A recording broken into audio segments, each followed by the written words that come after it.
उद्धव जी महाराज वृंदावन गए। इधर देखिए सब लोग, ये बात सबको पता है कि उद्धव जी को भगवान ने भेजा था और कहा था कि उद्धव ब्रज बिसरत नाही, उद्धव मोहे ब्रज बिसरत नाही। एक प्रकार से अगर मैं कह दूं, यहां पर महाभागवत उद्धव जी का परिचय होगा इस कथा में आपको। भगवान तृतीय स्कंद भागवत में कहते हैं कि ऊपर से नीचे तक, दाएं से बाएं तक, चारों दिशाओं से उद्धव मुझसे रत्ती भर भी कम नहीं है। भगवान के 3 परम सखा हैं, सुदामा जी, अर्जुन और उद्धव, और इन तीनों में सबसे ज्यादा प्रिय ठाकुर जी को यदि कोई है तो वो उद्धव है। पर इन उद्धव जी का स्वरूप इतना गौड़ हो चुका है, ज्यादा लोग पहचानते नहीं। मेरा मन है कि इस कथा में मैं उद्धव जी को प्रकट कर दूं कि उद्धव जी हैं कौन। हमारे ब्रज वाले जानते हैं कि उद्धव जी कौन है, क्योंकि ब्रजवासियों के शिष्य हैं उद्धव, राधा रानी के शिष्य हैं उद्धव। सबसे पहला प्रश्न जो मेरे चित्त में आया, भगवान ने यदुवंशियों को शापित कराने के बाद जब अपनी लीला पूरी करने का मन बनाया तो उद्धव को बचा लिया। इधर देखिएगा, उद्धव को बचा लिया।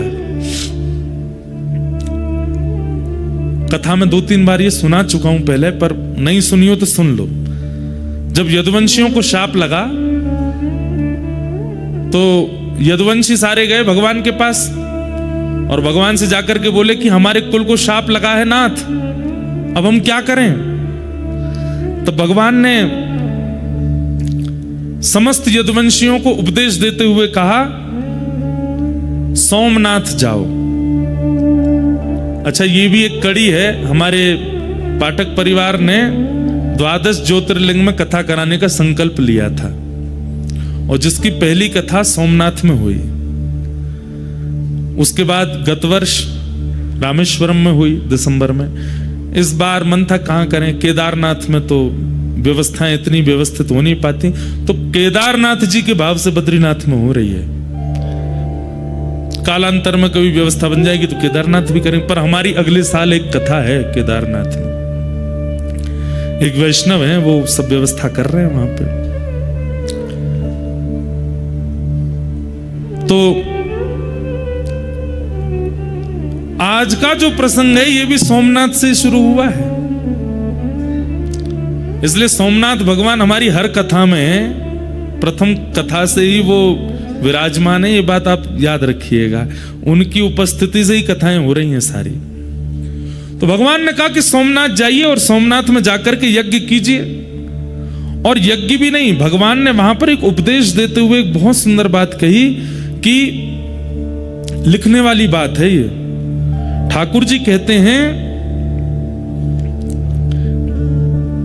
जब कभी भी जीवन में बहुत संकट आ जाए तो व्यक्ति को क्या करना चाहिए। जब कभी भी जीवन में अति संकट आ जाए उस परिस्थिति में व्यक्ति को क्या करना चाहिए। तो वहां श्लोक है, भगवान कहते हैं व्यक्ति को जितना हो सके दान करना चाहिए। सावधानी से सुनिएगा। हमारे शरीर में कोई रोग बना है और अगर उस व्यक्ति को या तो वमन नहीं होता या फिर किसी भी रूप में अंदर से मल निकले ना, तो व्यक्ति की मृत्यु की पूरी संभावना बन जाती है। व्यक्ति के अगर मलमूत्र और भीतर की वस्तु बाहर निकलने के रास्ते बंद हो जाए, तो कितनी भी दवाई दे दी जाए, डॉक्टर यही प्रयास करेगा कैसे भी करके इनका मल स्वच्छ होना चाहिए, नहीं तो ये मर जाएंगे। ठीक वैसे ही भगवान यहां पर उपदेश देते हैं यदुवंशियों को, और यदुवंशियों से कहते हैं देखो जीवन में अति संकट जब आती है तब क्या करना चाहिए। बोले जितना संग्रहित धन है उसको व्यय करना प्रारंभ करो, दान करो, पुण्य करो, यज्ञ करो, अनुष्ठान करो। व्यक्ति दान पुण्य यज्ञ अनुष्ठान कब करता है? जब सब कुछ व्यवस्थित है, कोई दिक्कत नहीं है, सब बढ़िया चल रहा है, 1 नंबर चल रहा है बिजनेस, तब करें, कथा करा लो, यज्ञ कर लो, अनुष्ठान कर लो, ठीक है, तब भी करो। लेकिन यहां भगवान की वाणी है कि संकट जब जीवन में आवे तब प्रयास करो, जेब में जितना रखा उस समय और लगा कि बहुत बड़ा संकट आ गया, क्या करें, दान कर दो। अभी जेब में डालो, कितने हैं निकाल दो, कहीं से लाओ, कुछ दान पुण्य, इतना भी नहीं कि सब खत्म ही कर दो, पर कुछ दान करो। ठाकुर जी कहते हैं दान करते ही आप अनुभव करेंगे कि कुछ कुछ प्रतिशत जो आपका कष्ट है वो घटने लगेगा। क्यों? संग्रहित धन ही कष्ट का कारण बना है, और उसको जैसे ही आप दान करोगे ठीक हो जाता है। तो भगवान ने यदुवंशियों से कहा कि आप सब लोग सोमनाथ चलो, और सोमनाथ में जाकर के हम लोग यज्ञ करेंगे, दान करेंगे, और वहां सोमेश्वर महादेव से प्रार्थना करेंगे जिस प्रकार आपने चंद्रमा के शाप का हरण किया, यदुवंशियों के शाप का भी हरण करो। यदुवंशी सब खुश हो गए, वाह वाह वाह वाह वाह, चलो चलो चलो, तैयारी करो। पर दूर बैठे उद्धव भगवान की ओर देख रहे थे, और भगवान की ओर देखते हुए कह रहे थे, बोले नाथ आप ये सब क्या कर रहे हैं, मैं सब समझ रहा हूं। क्यों? अरे द्वारिका में कितनी यदुवंशी हैं पता है? भगवान का कुल कितना बड़ा है? कहते हैं कि द्वारिका जब विराजमान थी उस समय द्वारिका के बच्चों को पढ़ाने के लिए, अनुमान लगाइएगा, 4 करोड़ अध्यापक हैं, और एक अध्यापक के नीचे 40 बच्चे पढ़ते हैं। अब बच्चों से हिसाब लगाओ कितने बच्चे हैं, कितने इनके माता पिता हैं, कितने इनके दादी दादा हैं, उससे अनुमान लगा लीजिए कि यदुवंश कितना बड़ा था। जो समुद्र में डूब चुकी द्वारिका वो छोटी नहीं थी, विशाल थी। इतने बृहद यदुवंश था कि ठाकुर जी को एक दिन चिंता हो गई, और ठाकुर जी एक दिन रुक्मणी जी से बोले मथुरा अच्छा था, व्रज अच्छा था। बोले क्यों? यहां कभी कोई उत्सव ही नहीं होता, कभी कोई मनोरथ ही नहीं होते, कभी कुछ होता ही नहीं है बढ़िया, द्वारिका जब से बनी है। तब एक दिन वसुदेव जी ने कन्हैया से कही, बोले लाला हमारो यदुवंश इतनो बड़ो है, इतनो बड़ो है, कभी कोई की मृत्यु है जाए, कभी कोई को जन्म है जाए, कभी हम सूतकन में रहे, कभी हम सोवरन में रहे, कब पता चली सूतक दूर भयो तो सोवर है गए, सोवर भयो तो सूतक है गए। अरे 3-3 सूतक चल रहे हैं एक साथ, क्यों? इतना बड़ा परिवार है। भगवान बोले करता हूं इसका निधान, और भगवान ने सूतक, सोवर, पातक आदि सब लोगों को बुलाया, उनमें शाप भी आया, और सबसे भगवान ने कहा देखो तुम लोग किसके लिए बने हो? लोग किसके लिए बने हैं? मानवों के ऊपर चढ़ने के लिए बने। बोले मानवों के ऊपर ब्रह्मा ने बनाई हुई जो सृष्टि है वहां जाकर के आक्रमण करो। ये भूमि द्वारिका की ब्रह्मा ने नहीं बनाई, ये भूमि तो विश्वकर्मा ने बनाई है, इसलिए यहां आप आकर के विघ्न मत डालो। और उस दिन से द्वारिका में नियम बन गया, किसी की भी मृत्यु होती है, किसी का भी जन्म होता है, तो मृत्यु जिस घर में होती है उन लोगों को सेवा दी जाती है कि भाई तुम लोग 13 दिन का अपना सब कर्म करो, बाकी पूरे नगर में सूतक नहीं लगता, और बालक के जन्म होने पर सोवर नहीं लगता। और तब से द्वारिका में उत्सव प्रारंभ हो गए। लेकिन आज जब सब यदुवंशी आए कि शाप लग गया, यदुवंशी जब चले गए तो उद्धव ने यही बात भगवान को याद कराई। बोले आपने ही सबको बुला करके कहा था यहां पर कि ना सूतक लगेगा, ना पातक लगेगा, ना शाप लगेगा, ना आदि आदि। भगवान ने तुरंत उद्धव का मुंह बंद किया, चुप, बोलना नहीं है बात, कोई सुन ना ले। उद्धव बोले मुझे सच सच बताइए यदुवंशियों को शाप लगा है? ठाकुर जी बोले नहीं लगा।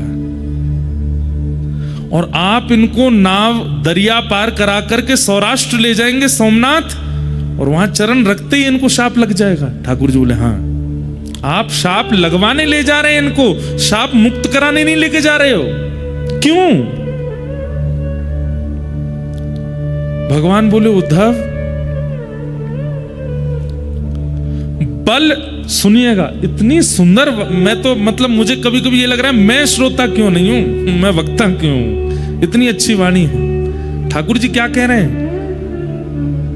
उद्धव, बल अगर पराधीन है तो वो वही बल राक्षस बन जाता है। इसलिए बल सदैव किसी के अधीन होना चाहिए।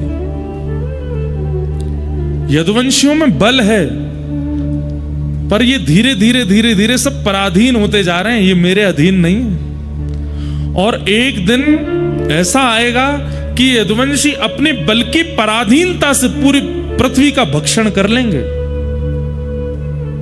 क्योंकि मैं ईश्वर हूं इस बात का अभिमान करते हैं। इस बात की धन्यता नहीं है इनके अंदर कि हम भगवान के वंशज हैं।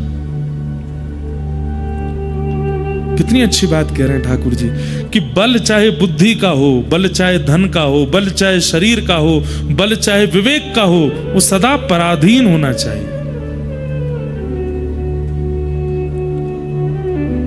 दूसरे के अधीन होना चाहिए। अगर आपका बल और उस बल के ऊपर कोई दंड देने वाला नहीं है तो आप अपने बल से राक्षस बन जाओगे। रावण राक्षस कैसे बन गया? बल को नियंत्रित करने वाला ऊपर कोई है नहीं। हिरण्यकश्यप राक्षस कैसे बन गया? कंस राक्षस कैसे बन गया? क्योंकि उस बल को अंकुश लगाने वाला कोई नहीं है ऊपर। और मानव भी, हम आप सब भी राक्षस क्यों बन जाते हैं? जब हम अपने बल का, हमको कोई अंकुश नहीं होता, उस बल के ऊपर कोई पराधीनता नहीं होती।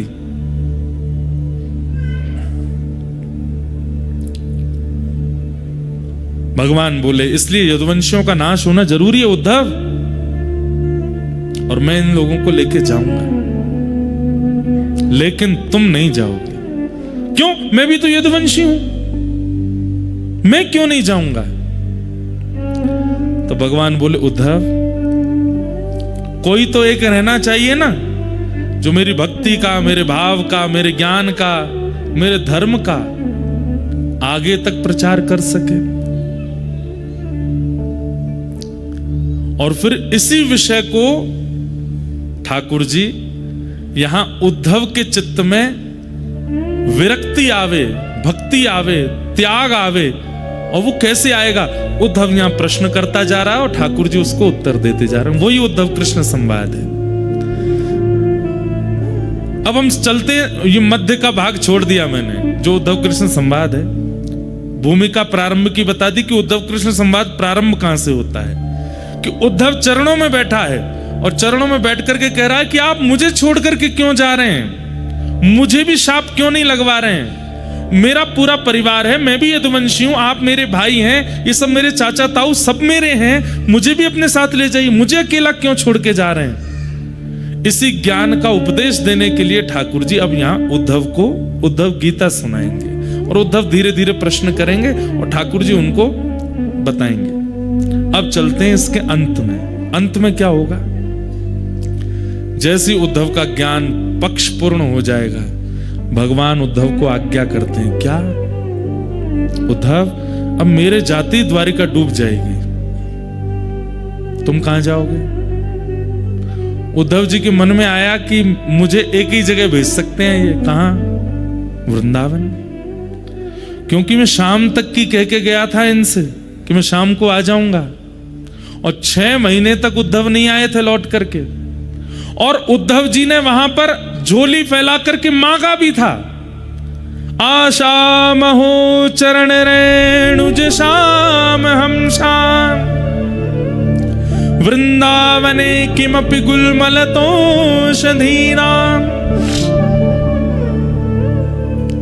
उद्धव जी के मन में आ चुका है कि ये मुझे व्रज जाने को कहेंगे, और उद्धव जी थोड़ी तैयार भी उसी तरीके से होने लगे थे। भगवान बोले, उद्धव बोले कि ठाकुर जी द्वारिका डूब जाएगी आपकी जाति। बोले जी, तो मुझे कहां जाना है? भगवान बोले बता रहा हूं। बोले मुझे पता है कहां जाना है। बोले कहां जाओगे? बोले व्रज। भगवान बोले इतने योग्य नहीं हुए उद्धव तुम, व्रज की प्राप्ति के लिए तप करना पड़ेगा। और वो तप कहां होगा? बोले बद्रिकाश्रम। श्रीमद् भागवत के उत्तर महात्म्य में स्पष्ट लिखा है। बोले क्या? व्रज की प्राप्ति, वृंदावन की प्राप्ति चाहे वृक्ष के रूप में हो, चाहे मानव के रूप में हो, चाहे कोई कीड़ा के रूप में हो, चाहे किसी भी रूप में हो, व्रज में जन्म तब तक नहीं मिलेगा जब तक बद्रीनाथ में तप नहीं किया गया होगा। बद्रीनाथ की तपस्या ही वृंदावन में जन्म देती है। तो पहला प्रश्न मेरे चित्त में जो आया था कि उद्धव को व्रज क्यों नहीं भेजा भगवान ने, बद्रीनाथ जाने को क्यों कहा? क्योंकि उत्तर महात्म्य में लिखा है क्या, साधन भूमि बदरी। बद्री क्या है? बोले साधन भूमि है, और फल भूमि व्रज भूमि। बद्रीनाथ साधन भूमि है, यहां किया गया तप, यहां किया गया जप, यहां किया गया अनुष्ठान, यहां किया गया किसी भी प्रकार से भगवत सम्मिलन का अनुष्ठान, उसका फल क्या मिलेगा? बोले वृंदावन मिलेगा। कुछ दिन का प्रवास किया है, कुछ दिन नाम जप किया है, कुछ दिन रह करके कुछ किया है, एक आध दो दिन रुके हैं, तो उसके फल के रूप में हो सकता है कि अगली बार जन्म कहीं भी हो, पर बीच बीच में ब्रज आना जाना लगा रहेगा। बीच बीच में ब्रज की प्राप्ति, यह भी पूर्व जन्म के बद्रीनाथ के तपस्या का फल है। बद्रीनाथ में रह करके कोई अनुष्ठान किया है, 7 दिन का, 13 दिन का, 15 दिन का, 20 दिन का, 1 महीने का, तो उसका फल क्या मिलेगा? जन्म कहीं भी होगा, आधे से ज्यादा समय कहीं और व्यतीत करने के बाद फिर एक ब्रजवास की इच्छा आ जाएगी और एक आयु आने पर आप ब्रज आ जाओगे। पर सब त्याग करके अपनी अंतिम श्वास तक किसी ने बद्रीनाथ में रह करके तप किया होगा। यहां अंतिम श्वास लेने का मतलब है जन्म वृंदावन में ही होगा। यहां जो भी प्राण त्यागेगा, निश्चित है कि उसका जन्म कहीं ना कहीं व्रजमंडल में ही होगा।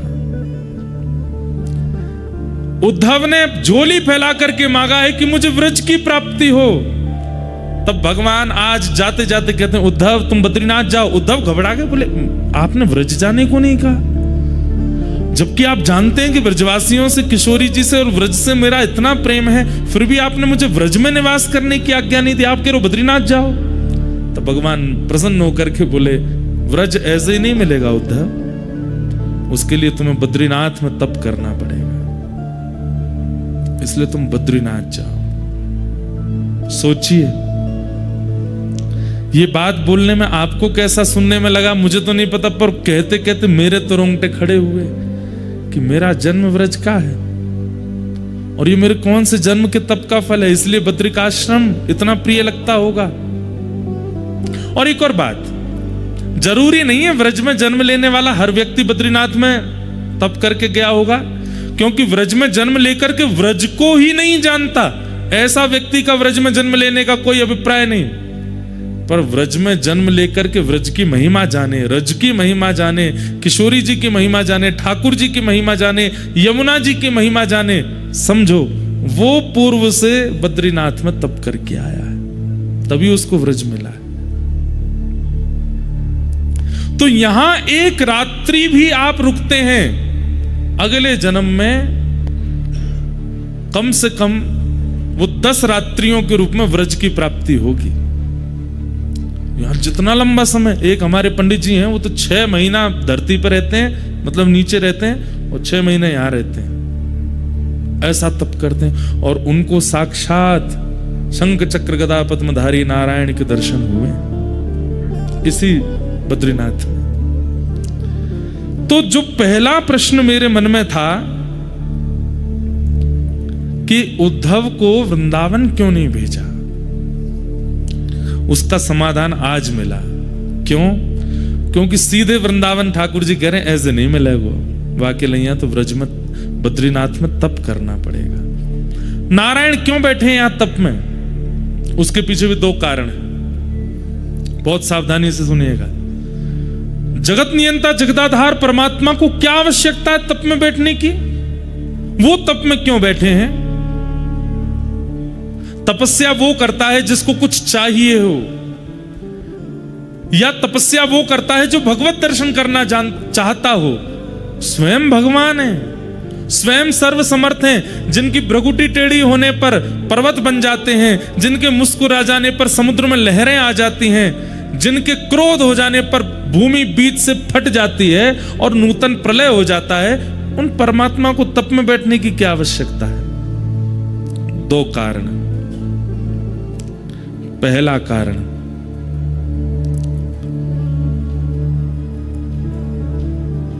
कर्म की पत्नी का नाम है तपस्या। क्या? कर्म की पत्नी का नाम क्या है? तपस्या। और कर्म और तपस्या के घर जन्म लेता है फल। कौन जन्म लेता है? फल। आपके और मेरे जीवन में ये तीनों नहीं हैं, केवल दो हैं। कौन? कर्म और फल। तपस्या कहां है? और बिना तपस्या के फल का जन्म होगा नहीं। चाहे आप सतयुग में देख लीजिए, चाहे आप त्रेता में देख लीजिए, चाहे आप द्वापर में देख लीजिए, चाहे वो सामान्य मानव हो, ऋषि हो, राक्षस हो, सबको तप करना पड़ता है। हम क्यों नहीं करते? क्योंकि हम सबके नाम से तपस्या बद्रीनाथ भगवान कर रहे हैं। हमें केवल कर्म कर, कर्मण्येवाधिकारस्ते मा फलेषु कदाचन, भगवान गीता में कहते हैं तुम केवल कर्म करो, फल देने की क्षमता मेरी है, फल मैं दूंगा। क्यों? क्योंकि कर्म की पत्नी तपस्या भगवान के पास है। प्राचीन काल में, अन्य युगों में बिना तपस्या किए कर्म का फल नहीं मिलता था, लेकिन कलिकाल में व्यक्ति कर्म करता और उसको फल की प्राप्ति हो जाती है। कैसे? क्योंकि बद्री विशाल भगवान यहां तप कर रहे हैं प्रत्येक मानव के लिए, चाहे वो भारत का है, चाहे वो विदेश का है, पृथ्वी पर जन्मा है तो जन्म लेते ही उसके नाम का संकल्प लेकर के बद्री विशाल भगवान बैठते हैं। तू बस कर्म किए जा, फल की चिंता मत कर, फल मैं दूंगा। क्यों? तपस्या से फल का जन्म होता है और वो तुम्हें भेजता रहूंगा। इसलिए मैं प्रार्थना करके कहता हूं, हर जीवात्मा को प्रयास करे कि वो हर साल बद्रीनाथ जरूर आवे और बद्री विशाल भगवान से प्रार्थना करके कहे, नाथ कर्म मैं करता हूं, तपस्या आप करते हैं, फल मुझे मिलता है। आज तक मुझे जो भी मिला और भविष्य में जो भी मिलेगा सब आपकी कृपा है, सब देने के लिए मुझे धन्यवाद। तो धन्यवाद ज्ञापन करने के लिए एक बार जरूर बद्रीनाथ आना चाहिए। तो पहला कारण, भगवान बद्री विशाल यहां तप क्यों कर रहे हैं? ताकि हमें फल मिल सके। इसलिए जब बद्री विशाल भगवान का दर्शन करो तो दो विधियां हैं। पहली विधि, अपना गोत्र बोल करके प्रणाम कीजिए। आपका नाम गोत्र क्या है? इंद्रेश उपाध्याय भारद्वाज गोत्र उत्पन्नो हम कह करके प्रणाम करो। और यदि आपकी दीक्षा किसी परंपरा में हो चुकी है तो अपने अष्टाचार्यों का, अष्टाचार्य नहीं तो 4 आचार्यों का, 4 नहीं तो कम से कम अपने पूर्व के 2 आचार्यों का। और यदि आचार्यों के नाम ही याद नहीं है तो लक्ष्मीनाथ समारंभाम नाथ यामुन मध्यमाम अस्मदाचार्य पर्यंताम वंदे गुरु परंपराम। अपने गुरु का नाम लेकर के प्रणाम करो। तो क्या होता है? ठाकुर जी तप में बैठे हैं, जैसे ही आप जाकर के कहते हैं कि इंद्रेश उपाध्याय भारद्वाज गोत्र उत्पन्न करता हूं, आपको प्रणाम करता हूं, श्री कृष्णचंद्र गुरुदेव की ओर से आपको प्रणाम करता हूं, श्री गरुड़ ध्वजाचार्य गुरुदेव की ओर से आपको प्रणाम करता हूं, श्री रामानुजाचार्य गुरुदेव की ओर से आपको प्रणाम करता हूं, श्री नाथ मुनि स्वामी जी की ओर से आपको प्रणाम करता हूं, यामुनाचार्य जी की ओर से आपको प्रणाम करता हूं, सटकोप स्वामी जी की ओर से आपको प्रणाम करता हूं। तो तप में बैठे हुए भगवान जैसे ही आचार्यों का नाम और आपका नाम गोत्र जैसे ही सुनते हैं, एक क्षण के लिए बद्री विशाल भगवान के नेत्र खुल जाते हैं। क्यों? क्योंकि आपका गोत्र वो जानते हैं। क्यों? आपके लिए तप कर रहे हैं। जैसे ही आप अपना नाम गोत्र बोलते हैं, वे तुरंत नेत्र खोलते हैं, फिर बंद कर, मतलब एक क्षण के लिए कृपा दृष्टि कर देते हैं। तो बद्री विशाल भगवान तप में क्यों बैठे हैं? ताकि हमको हमारे कर्म का फल मिल सके। दूसरा, व्रज में ठाकुर जी का प्रादुर्भाव होता है और उस व्रज की पुनः प्राप्ति ठाकुर जी भी करना चाहते हैं। वैसे तो निरंतर ठाकुर जी वृंदावन में ही रहते हैं, कभी जाते नहीं, लेकिन पुनः जब द्वापर युग आएगा फिर से चतुर्युगी जब चलेगी, एक मनवंतर पूरा होगा, उसके बाद फिर से नंद यशोदा आएंगे और फिर से ठाकुर जी व्रज में आ सकें, उसके लिए बद्रीनाथ में तप कर रहे हैं कि मुझे वृंदावन प्राप्त हो, मुझे ब्रजवासी प्राप्त हो, श्री जी प्राप्त हो, यमुना जी का तट प्राप्त हो। सोचिए, यहां पर ठाकुर जी भी तप इसलिए करते हैं कि उनको वृंदावन मिले। इसलिए श्री बद्रीविशाल भगवान यहां तप में बैठे हैं। हरि हम कब होंगे ब्रजवास, हरि हम कब होंगे ब्रजवास। गाइए, हरि हम कब होंगे ब्रजवास, हरि हम कब होंगे, हरि हम कब होंगे ब्रजवासी, हरि हम कब होंगे। ठाकुर नंद किशोर हमारे,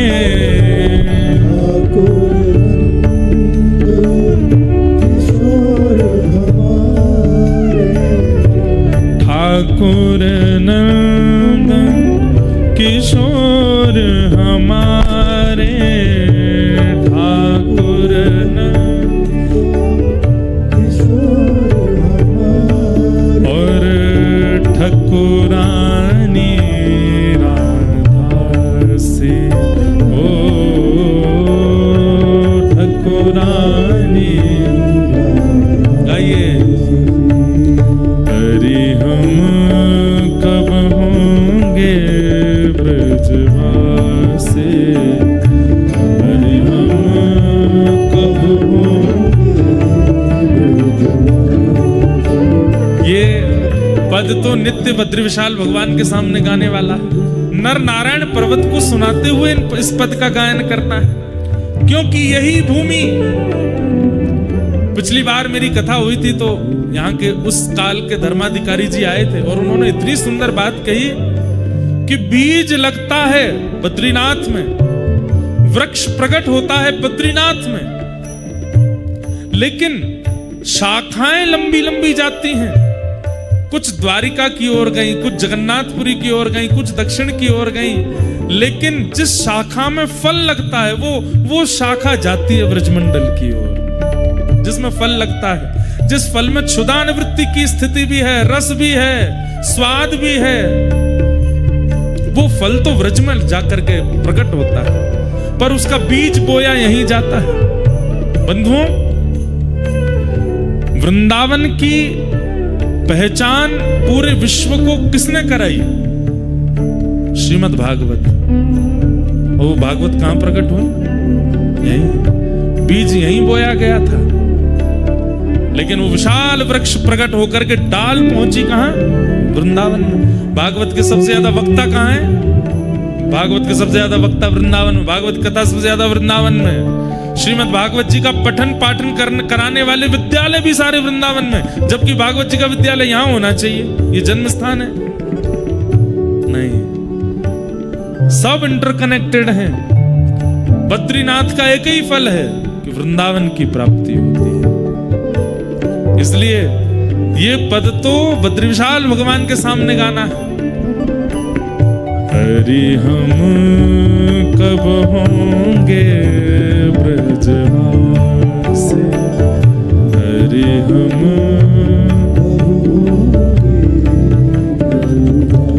कब मिले हैं वह सखी सहेली, कब मिले हैं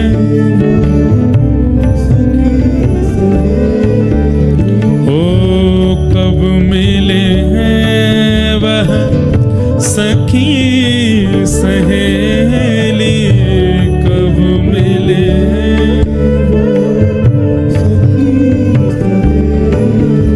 ओ हरिवंशी हरिदास, हरि हम कब होंगे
पीछे पूरा ब्रह्मांड भागता है, जिस संपत्ति के पीछे पूरा ब्रह्मांड भागता है, वो वैभव और संपत्ति भी वृंदावन की लालसा करते हैं कि अरे भैया करोड़पति बन गए, अब हमको जाके कहां ब्याह करोगे, वृंदावन में करो।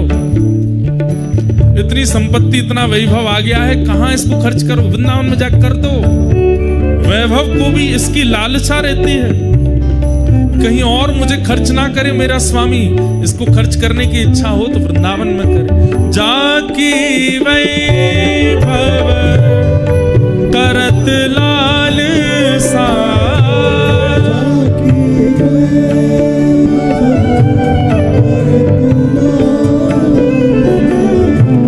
करमीत कमलासी,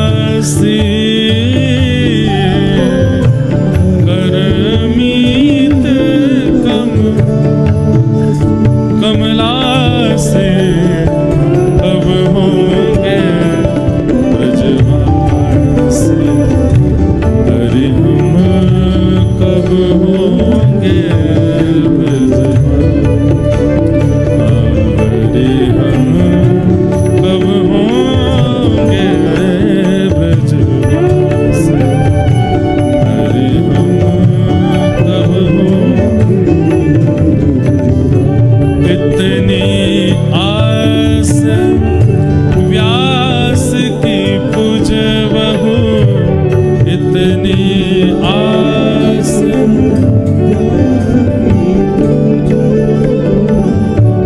इतनी आस व्यास की पूजबहु, इतनी आस श्री वृंदा विपिन विलासे, श्री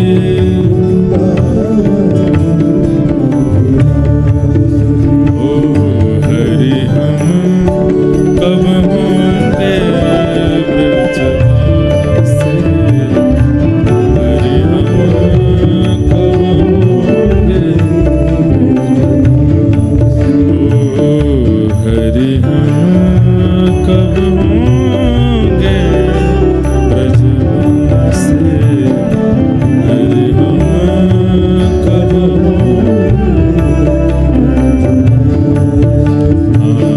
हरि हम कब होंगे ब्रजवासी, हरि हम कब होंगे।